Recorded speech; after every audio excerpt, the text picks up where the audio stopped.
Hey guys, it's Miguel here from Coding Reps, and I just want to make this quick video to go over what I did in the previous video that I recorded, but I didn't record properly, so you could only see my face. You could only see this, and you couldn't see the computer. So I was like talking through. I was making a walkthrough of how to actually make or finish off this component we were making, but obviously I didn't record any of the actual process. So I'm going to go through the changes I made. So previously we had this sync button static here, so it looked like this constantly, even if we put the mouse away, right? So we've added this hover effect to this. We've also added a hover effect over here to the burger menu. I'm going to check that we're actually recording this. We are good, and we styled these icons up just a little bit, giving them that sort of different sort of like lighter color when we hover over it. And if you notice, the cursor pointer actually changes too. So I'm going to show you how to do that. And over here we just added a gray div. Okay, so we substituted the icon for a gray div, and over here too. And it's just a div, a square. We gave a border a radius of 50% to make it a circle. Okay, so that's what we're going to go over now. So we're first going to start with these navigation buttons. Okay, so we're going to go into the code and see where we made those changes. So back when we were editing slider bars, we had this the side navigation menu, and we're going to go over here to the header nav. Okay, so let's go to this class and see what we've done in CSS. Okay, to get that hover effect. So we went to the header nav and we selected all of the LIs, okay, all of the list items in here. All right, so what we did is literally just copied this class over here and gave it a pseudo class of hover, okay, and we added a color blue. So when we hover over the LI element, okay, we obviously changed to blue, as you can see. Right, we also added a border bottom of blue, which is what we had up here in the header nav. We had it as static. So if we actually go here, copy this, you'll see how this changes all of the LIs to, we had like an LI, and we selected, we said LI nth child 4. This is how we had it before. Okay, so you're going to see the fourth element. Oops, what did we do here? What did we do wrong here? Why has it gone all crazy? Nth child 4, that should be fine. Yeah, I'm not sure what we've changed here to make this go crazy like this. Let's take away that border bottom. Okay, I'm not sure why it's reacting like this.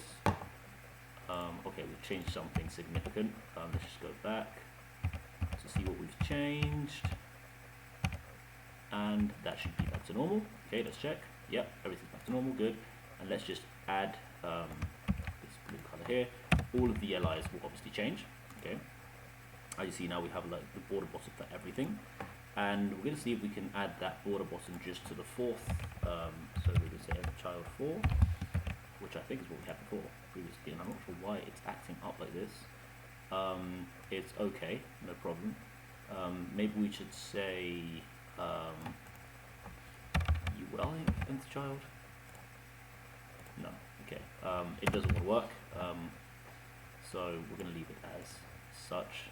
Maybe because, let's try that. This is weird, very weird, very weird, very weird. It's like it's taking all of the styling. I see what's happening. Okay, I see what's happening. So basically, what's happening here is that we don't. So we're just saying that these classes are just for the nth child 3. Okay, so we're going to need to add all of this styling and keep it for the general LI. Okay, so we're going to take this blue away, and we're just going to add that new styling to the third child. Okay, so you can see that the third child is selected with a border bottom. Okay, so that's basically what we had before. Kind of, I think we had it for the fourth child like this, and then the color instead of being gray was blue. So if we change this here, this is what we had previously. Okay, all right, like so. Okay. And now what we just have that dynamic. Okay, so let's get rid of those changes. Okay, get rid of this, and change this back to grey. Okay, and that's what we basically did in the previous video for the nav section. Okay, let's go to the burger menu. Let's check what we did there. We just literally added a hover effect. That's a very quick one. Okay, so we can go to these header title, the I tag. So let's go to header title. Over here, let's go to the I tag. You see, we added a hover. We darkened the previous color, okay, because the background is white, so we need to give it more contrast when the when the cursor hovers over the menu, as you can see. Okay, the background is white, and we just need to make it darker so it's more visible. Okay, when you hover over it, and we change the cursor also to pointer. Okay, so over here we change the cursor to pointer. All right, so that's the change we've made here. What have we changed here in the navigation menu? We've done a similar thing. Okay, so if we go to the sidebar menu here and we go to the icons, okay, which are these over here, we'll see that we've done a very similar thing, right? So if we go to sidebar menu, scroll up to where it is, sidebar menu, icons, we've added a hover as well, okay? And we've literally just lightened the color because the background is black or it's dark, okay? We've literally just lightened the color so that when we hover over the icon, there's more contrast, okay? And it's more visible. And we added that cursor of pointer to, as you can see, okay? And last change we made is over here in the tick section. Okay, so how did we do these gray circles? How did we make them? So let's go down here to display body. Okay, and it's this one over here. Okay, so we have remember we have the list of elements. So this is one element of the list. This is another element of the list. This is another element of the list. So all of these are elements of the list. Okay, and inside each element of the list, remember we had the initial I tag, right? The sort of logo. Okay. We had the text, okay, which is this part over here, and we had that tick button, okay, that tick icon, okay, which is this over here. All right, and in the second and third position, okay, second and fourth, sorry, we just added a div, a gray div, basically. So here we have a gray circle, and over here we have another gray circle, okay, and that's how we added these circles instead of the check marks, okay. And how did we style these circles? So let's go down to gray circle. I think I had it right at the bottom. Okay, we just gave them a height of 1.3 rem.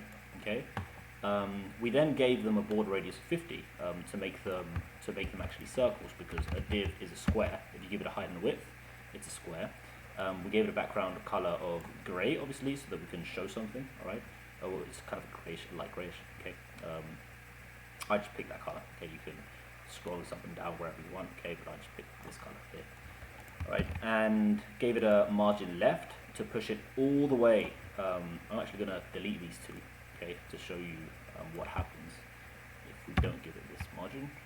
Can I comment this out? It's not letting me comment. I'll just delete it and just press Control Z after. You see the icons come here. So margin left auto basically pushes it all the way over here. So we're going to do that. You're going to see how margin left auto pushes it to the right. Okay, it basically uses all the margin that's left until it hits the right.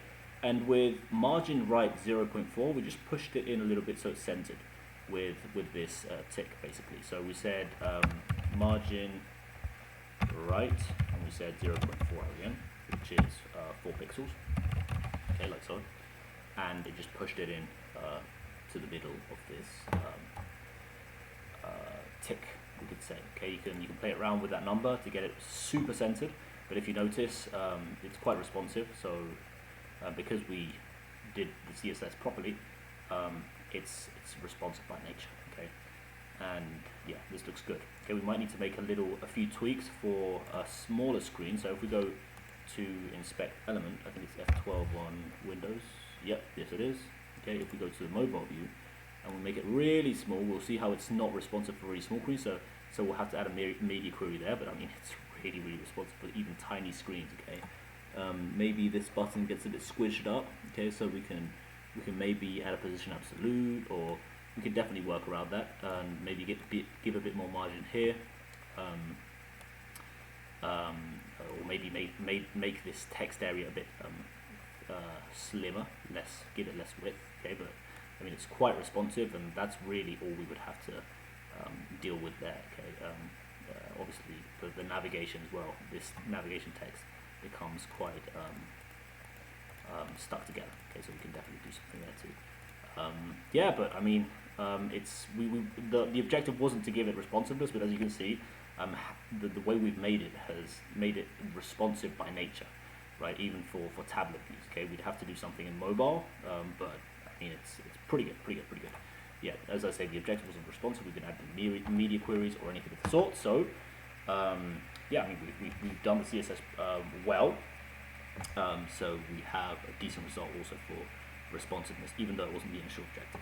Okay, so that's the design done. That's what we did in the previous video, and now it's finally recorded. As I say always, thank you for listening. I hope you learned something. And yeah, if you like this kind of content, please subscribe down, leave a comment. I read every single comment that you guys post, so I'll answer to them as well. And yeah, I'm going to continue making videos, continue getting better at this, and continue growing with you. Okay, so that's about it for today. Stay strong and keep coding. Ciao. Bye.